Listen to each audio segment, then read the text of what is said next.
الحمد لله وكفى وسلام على عباده الذين اصطفى أما بعد فأعوذ بالله من الشيطان الرجيم بسم الله الرحمن الرحيم من جاء بالحسنة فله عشر أمثالها صدق اللہ العظیم۔ بزرگان محترم اور عزیز میرے دینی بھائیوں، آپ علیہم الصلاۃ والسلام نے ارشاد فرمایا کہ جس نے رمضان کے روزے رکھے اور اس کے بعد شوال کے 6 روزے رکھے تو یہ ایسے ہے جیسے کہ پورے سال اس نے روزے رکھے۔ میرے بھائیوں، شوال کے 6 روزے کس طرح رکھنے ہیں؟ شوال کے 6 روزے چاہیں تو آپ مسلسل اکٹھے رکھ لیں، چاہیں تو آپ الگ الگ رکھ لیں، جس طرح چاہیں رکھ سکتے ہیں۔ آپ دونوں طریقے سے 6 روزے کو رکھ سکتے ہیں۔ اگر کسی شخص کے ذمے قضا روزے ہوں، بہتر یہ ہے کہ پہلے قضا روزے رکھ لیں، پھر شوال کے 6 روزے رکھ لیں۔ لیکن اگر کوئی شخص شوال کے 6 روزے رکھیں بعد میں قضا روزے رکھیں تو یہ بھی جائز ہے، یہ بھی درست ہے۔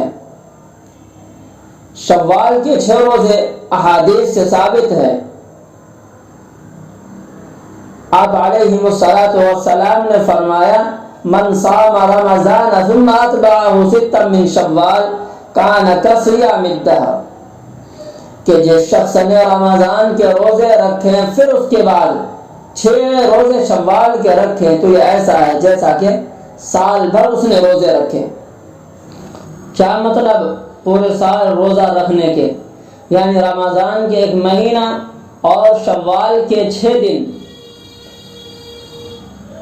تو رمضان کے 1 مہینہ روزہ رکھنا اور شوال کے 6 دن روزہ رکھنے پر اللہ تعالی پورے سال روزہ رکھنے کے برابر ثواب عطا فرماتے ہیں۔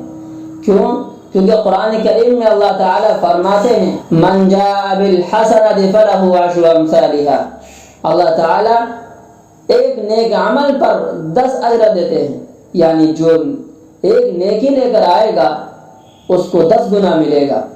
تو شوال کے 6 روزے کو جب 10 سے ضرب دیں گے تو 60 بنتے ہیں، اور رمضان المبارک کے 30 کو جب 10 سے ضرب دیں گے تو 300 بنتے ہیں، تو دونوں کو ملا کر 360 روزے ہو گئے۔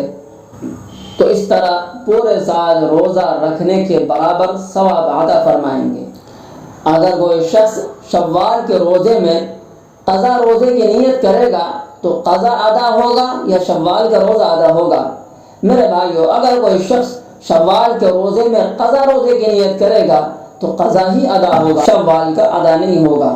اللہ تعالی ہمیں ان باتوں پر عمل کرنے کی توفیق عطا فرمائے۔